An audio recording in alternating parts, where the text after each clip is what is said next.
Bienvenidos a un nuevo programa de A Ciencia Cierta. Estábamos pensando con la doctora Inés Morén que sería bueno hacer algunos comentarios, reflexiones sobre un tema que es el insomnio.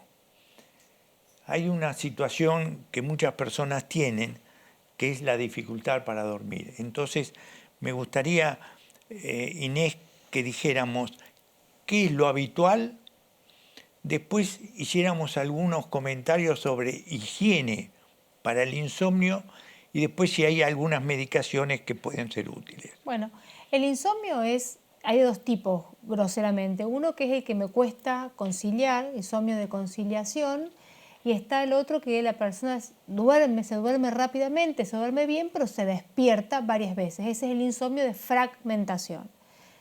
En las dos circunstancias, lo que sucede en el sueño es algo que pasa durante el día, digamos. Si la persona durante el día, o por ejemplo las horas previas al sueño, ha estado tomando estimulantes como café, como té, como mate, haciendo comidas muy copiosas y acostándose a dormir, tomando alcohol, usando intensamente las pantallas, probablemente no pueda descansar bien, probablemente se duerma, probablemente se despierte. Entonces, cuando una persona tiene esta dificultad para dormir, hay que ver exactamente qué sucede. Hay otras circunstancias, por ejemplo, el síndrome de piernas inquietas, que no es muy frecuente, pero sí es causa de insomnio, en el cual la persona no puede estar quieto o se mueve constantemente, con lo cual se despierta permanentemente. Y a veces el insomnio es como consecuencia de lo que son los síndromes de apneas o hipopneas del sueño, que es bastante común en las personas que son roncadoras, en las personas que son obesas, en el cual hay un micro despertar, que quiere decir que no tiene registro que se despertó, y después hay un macro despertar. En ese macro despertar se despierta, da vueltas, se vuelve a dormir, vuelve a roncar y vuelve a hacer toda una serie de eventos. Y lo importante es que el insomnio genera y acarrea durante el día una pérdida de energía muy importante, hay un cansancio muy importante en las Y un personas malestar. y un malestar. Es raro que alguien que duerma 3 o 4 horas diga yo estoy perfecto. Los médicos, cuando hacemos residencia, que dormimos muy pocas horas, pagamos una deuda de sueño. Llega un momento que estamos cansados, que el rendimiento es menor, que la actividad cognitiva es menor, porque la velocidad mental disminuye, con lo cual el insomnio es algo para tratar y es algo para prestarle atención. A mí me parece muy importante lo que tú mencionaste en relación a la higiene o recomendaciones para evitar el insomnio. Una de ellas, que es fundamental, es después de las 3, 4 de la tarde, tomar café, mate, té, es un elemento que realmente perjudica el poder dormir bien. La segunda recomendación es que viste que muchas veces uno se acuesta y prende la televisión y se pone a ver programas, algunas veces políticos o programas que realmente no son fáciles de que a uno le dé tranquilidad, y realmente ese es otro elemento a modificar. La tercera situación es lo que tú decías, el comer mucho y dormirse enseguida. Yo creo que tenemos que recordar lo que hacen los americanos. Comen a las 5, 6 de la tarde, máximo 7 de la tarde. Y recientemente estaba con un grupo en Miami de gente que tenía restaurante, me decía a las 8 cerramos, porque la gente no va a comer después de las 7:30 o 8 de la tarde. Todos estos elementos ayudan. Hay situaciones excepcionales. ¿Te acordás de Neustadt? Él decía que dormía 3 a 4 horas por día. Hay personas que tienen esa capacidad de dormir poco y aprovechan el tiempo para pensar, trabajar, etcétera, pero no es lo habitual. Otro elemento que me parece importante es la siesta. El poder descansar un rato a la tarde y, si es posible, dormir un rato, no mucho más de 45 minutos, es algo que muchas veces ayuda y en muchas oficinas en estos momentos es una regla que todas las personas tengan media hora a 40, 45 minutos posibilidades de descansar después del mediodía. Bueno, en las ciudades del interior del país, en las que se respetan los horarios de comercio que tienen mañana y tarde, es más fácil poder hacerlo. La verdad que en las grandes urbes, con los horarios corridos, es más complicado. Y si la persona tiene insomnio, lo que le recomendamos es que no duerma de día, sino que haga una correcta higiene del sueño. En el cuarto no puede haber ni pantallas, ni libros, ni música. Tiene que estar la temperatura confortable, ni frío ni calor. Debe no comer copiosamente y debe entender que el sueño se debe llegar como un bostezo, que me voy a la cama, puede tomar una tisana, puede tomar melatol, pero la realidad es que si uno va a la cama a activar el cerebro con algo, es poco probable que uno descanse bien. Sí. En relación al melatol o a la melatonina, es un elemento realmente de venta libre y que a algunas personas les ayuda y realmente pueden practicarlo. Y yo tengo algunos pacientes que toman uno a las 6 de la tarde y otro a las 9 y 10 de la noche. Es decir, tomar 2 comprimidos de melatonina no está mal. Después viene otra situación que algunas veces nos pasa, que uno duerme y se levanta a las 3, 4 de la mañana, se desvela. Y desde hace más o menos 35, 40 años, en Estados Unidos trabajaron mucho con el Zolpidem. El Zolpidem es una medicación que en nuestro medio se vende. Hay distintos No es un sedante, es un hipnótico. hipnóticos. Sí. Hay distintas compañías que lo tienen. El Somit es uno de ellos. Y lo que tiene de bueno que induce al sueño. Y uno muchas veces lo toma y por lo menos 3, 4 horas lo induce a dormir y 3, 4 horas duerme Claro. bien. Los hipnóticos tienen la ventaja que no tienen efecto resaca y que duran 6 a 7 horas. Y tienen la ventaja sobre los sedantes como las benzodiazepinas que no tienen efecto acumulativo, no tienen un poder adictivo tan importante como las benzodiazepinas. Por ejemplo, el alprazolam o el clonazepam, que a veces se usa hasta de recomendación entre amigos, no médicos. Lo que tiene el problema es que cada vez se usan mayores dosis para lograr el mismo efecto, que es dormir 4 o 5 horas. Y en el adulto mayor que usa dosis de benzodiazepinas, el riesgo de caídas nocturnas porque se levantan al baño y se trastabillan porque están con el efecto de la dosis es muy alto, con lo cual no hay indicación de usar sedantes para el insomnio. Sí. Algo muy importante es qué pasa con los niños.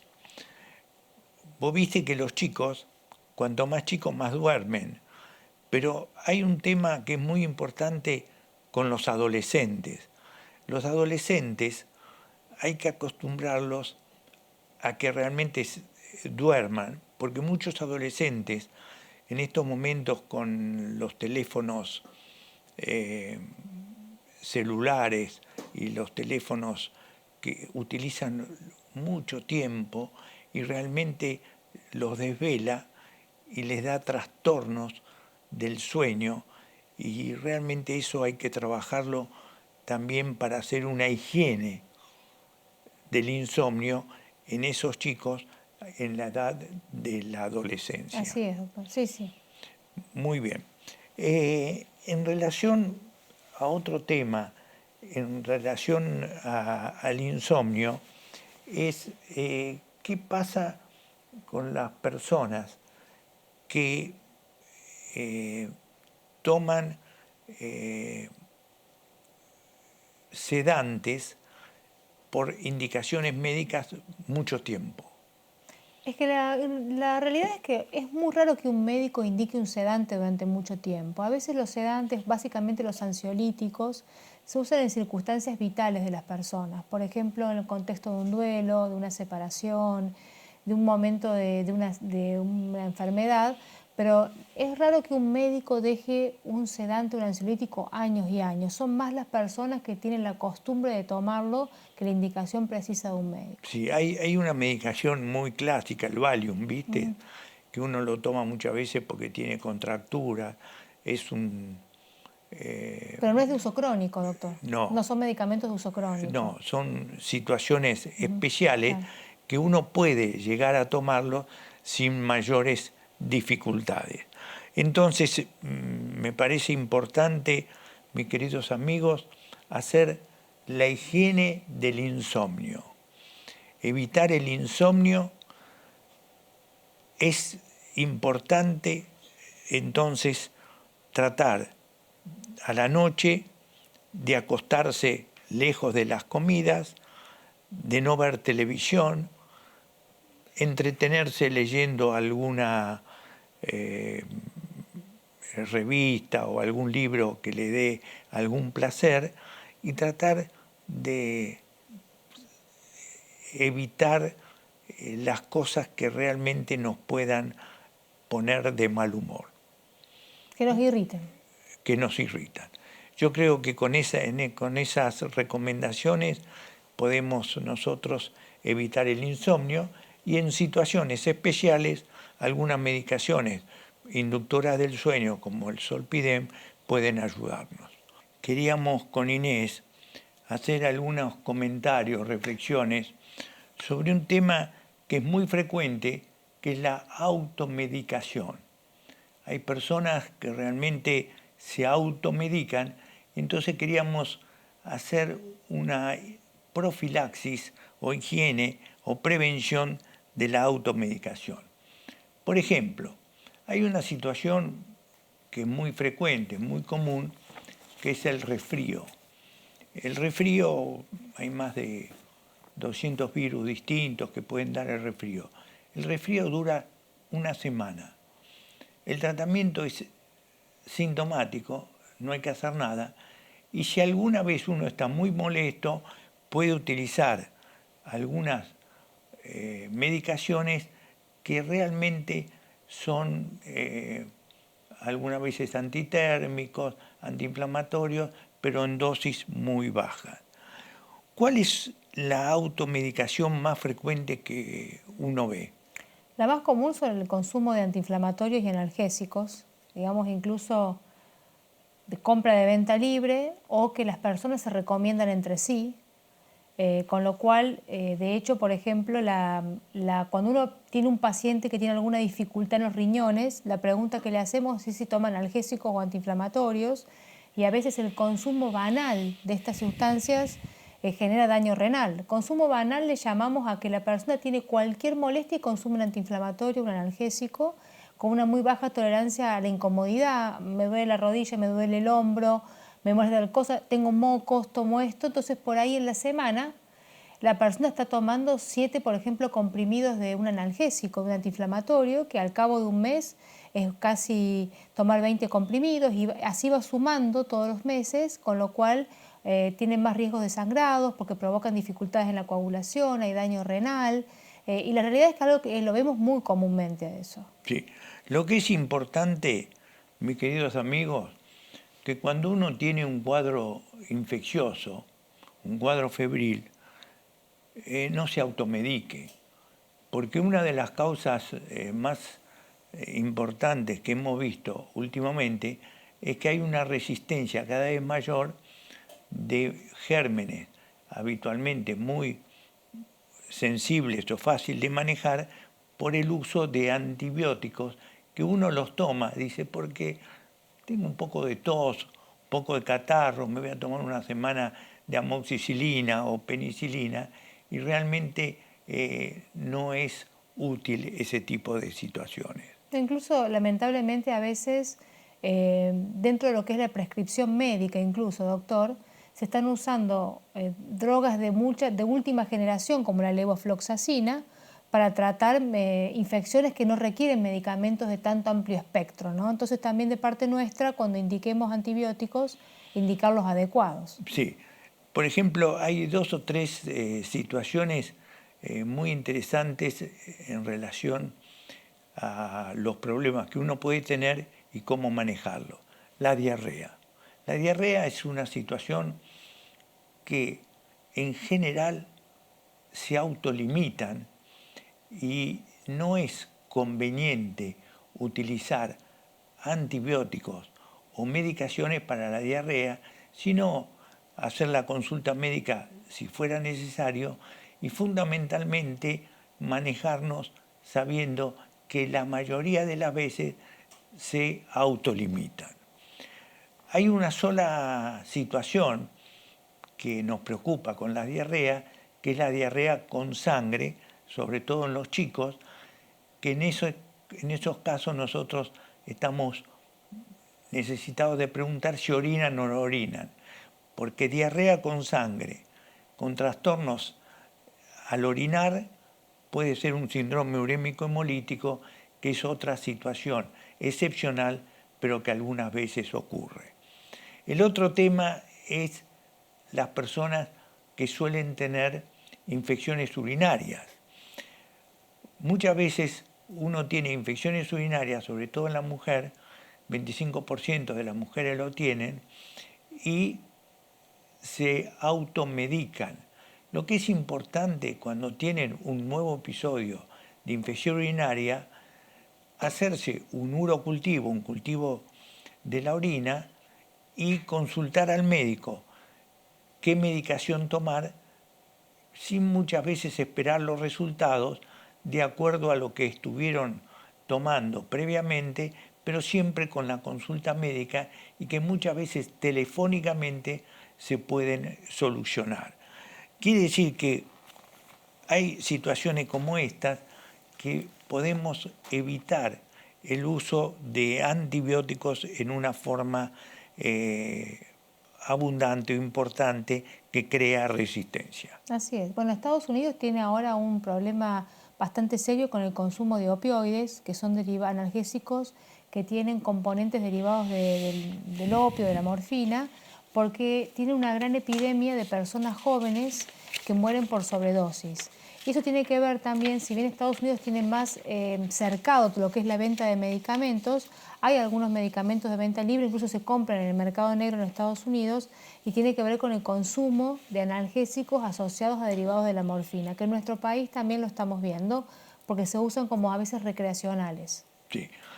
Queríamos hacer un comentario sobre un tema que en la comunicación nos interesa mucho, que es, ustedes habrán muchas veces escuchado las TED Talks o TED-Med, que son realmente presentaciones breves que se realizan muchas veces sobre temas médicos y que realmente resultan muy útiles para la comunidad. Nosotros en nuestra fundación hemos creado lo que se llama Istanbulian Talks y esta semana vamos a tener una sobre oftalmología. Nos hemos puesto en contacto con oftalmólogos muy importantes y se va a hablar de los problemas de las cataratas, de los problemas del glaucoma, el problema que nosotros vemos muchas veces en los pacientes diabéticos con problemas oculares de la retina. Entonces, y va a ser muy importante que tengamos presente los problemas oculares y cómo manejarlos adecuadamente. En relación a la operación de cataratas, lo que a mí me resultó muy positivo, las consultas con los oftalmólogos, es que el oftalmólogo en general determina cuándo es necesario la operación de cataratas. Y muchas veces se realiza en una forma muy rápida uno de los ojos y luego a la semana los otros ojos y se soluciona el problema. La realidad es que la calidad de vida de las personas que tienen dificultades para ver por cataratas cuando se los opera cambia dramáticamente en mejoría, ¿no? Sí. En relación a la diabetes y los problemas oculares, se está trabajando mucho porque los pacientes diabéticos necesitan una vez por año controlarse la visión, es decir, ir a un oftalmólogo y ver cuál es el problema que ellos pueden tener. Bueno, la diabetes, al ser una enfermedad vascular y el ojo y la retina al ser un órgano vascular, lo que tienen son lesiones retinianas de los pequeños vasos que cuando aumentan o se llama neoproliferación o proliferan de una forma desordenada, convocan a la ceguera. Con lo cual el diabético debe tener todos los años un examen de fondo de ojo y cada 2 años una retinofluoresceínografía, que es como un mapa de la retina para ver exactamente en qué condiciones está. Sí. A mí me resultó muy importante lo que tú dices y nosotros hemos organizado a través de nuestra fundación y con diabetólogos muy importantes un programa para que los diabéticos se controlen, no solo la visión, sino también los problemas urinarios que puedan tener y los problemas vasculares. Hay otro tema que algunas veces nos ha preocupado, es el problema febril en algunos pacientes con marcapasos o con valvulopatías. Entonces, cuando ellos tienen fiebre, se preocupan mucho y muchas veces se automedican. Lo que nosotros me parece que tendríamos que enfatizar es que los que tienen problemas valvulares, marcapasos y tienen fiebre, lo más trascendente, si la fiebre dura más de una semana, es hacer una consulta, porque el beneficio enorme que trae el poder ver al paciente y realizarle hemocultivos, es decir, cultivo de sangre para ver si realmente tiene una infección o no, es trascendente. Y acá está la importancia de no automedicarse con antibióticos, ¿no? Una persona que tiene un dispositivo cardíaco o una enfermedad valvular no debe tomar antibióticos. No debe tomar antibióticos hasta que lo vea un médico y le indique lo que tiene que realizar. Y por último, hay otro tema que ayer nos preguntaban de los pacientes que necesitan hacerle una esplenectomía, que no tienen vaso. Entonces, el paciente que no tiene vaso muchas veces está muy angustiado que pueda tener una infección severa. Lo que nosotros tenemos que tener presente en los pacientes esplenectomizados que no tienen una infección severa que les obligue a tomar antibióticos en forma permanente. Nosotros les recomendamos que no tomen antibióticos, que lo tomen cuando tienen un resfrío, una infección por ahí, uno le da unos días preventivamente amoxicilina o algún antibiótico de esto, pero lo otro y más importante en los pacientes esplenectomizados con fiebre alta es una consulta rápida a su médico y tener siempre presente que hay una medicación, un antibiótico, que es la ceftriaxona, que aplicada en los pacientes que tienen fiebre alta y están esplenectomizados, nos puede ayudar muchísimo a evitar las infecciones severas en estos pacientes. Y lo otro que tienen que hacer los pacientes esplenectomizados, recibir las vacunas que les corresponde por no tener el vaso. La vacuna del neumococo, la vacuna del meningococo y estar al día con el esquema de vacunación. Así es, doctor. Muy bien. Mis queridos amigos, le agradecemos por habernos acompañado en este nuevo programa de A Ciencia Cierta y lo único que le pedimos es que tengan presente algunas de estas pequeñas reflexiones. ¿Saben para qué? Para vivir mejor. Volvemos próximamente con un nuevo programa de A Ciencia Cierta. Gracias.